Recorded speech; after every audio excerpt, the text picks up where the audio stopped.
बिहार में पकड़वा विवाह को रद्द करने वाले पटना हाईकोर्ट के आदेश पर सुप्रीम कोर्ट ने रोक लगा दी है। पटना हाईकोर्ट ने अग्नि के समक्ष 7 फेरे पूरे नहीं होने के आधार पर शादी को कानूनी तौर पर अमान्य कर दिया था। दुल्हन की अपील पर सुनवाई करते हुए सुप्रीम कोर्ट की हिमा कोहली और अहसाउद्दीन अमानुल्लाह की पीठ ने हाईकोर्ट के फैसले पर रोक लगा दी है और उस पर नोटिस जारी करने की बात कही है। जी हां, दरअसल बिहार में पकड़वा विवाह की एक पुरानी परंपरा है।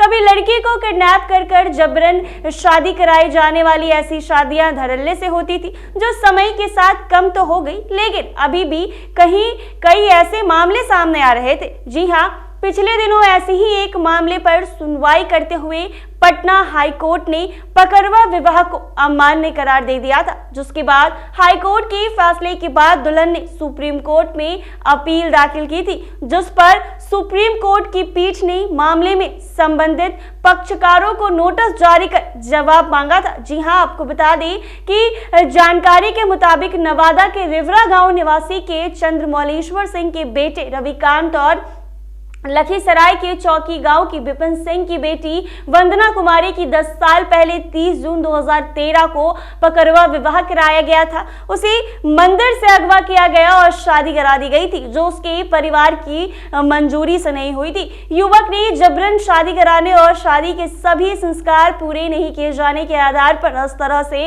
रद्द करने की मांग की गई। हाईकोर्ट ने युवक के हक में फैसला देते हुए शादी को रद्द कर दिया था, जिसके बाद हाईकोर्ट के फैसले को चुनौती देते हुए लड़की ने सुप्रीम कोर्ट का दरवाजा खटखटाया है। जी हां, दुल्हन की अपील पर सुनवाई करते हुए सुप्रीम कोर्ट ने अगले आदेश तक पटना हाईकोर्ट के फैसले पर रोक लगा दी थी। अब बिहार में पकड़वा विवाह को रद्द करने वाले पटना हाईकोर्ट के आदेश पर सुप्रीम कोर्ट ने रोक लगा दी है। पटना हाईकोर्ट ने अग्नि के समक्ष 7 फेरे पूरे नहीं होने के आधार पर शादी को कानूनी तौर पर अमान्य कर दिया था।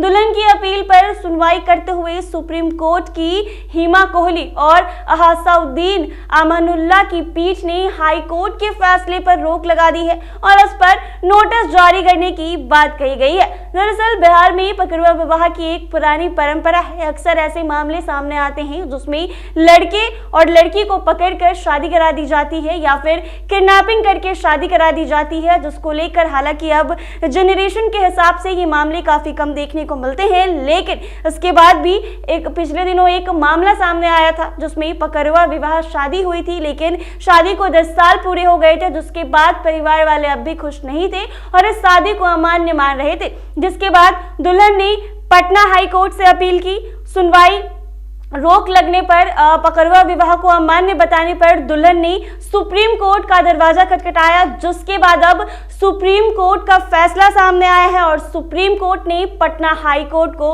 नोटिस जारी कर दी है। अगर आप ये वीडियो फेसबुक पर देख रहे हैं तो पेज को फॉलो करें, अगर यूट्यूब पर देख रहे हैं तो चैनल को सब्सक्राइब करना ना भूलें।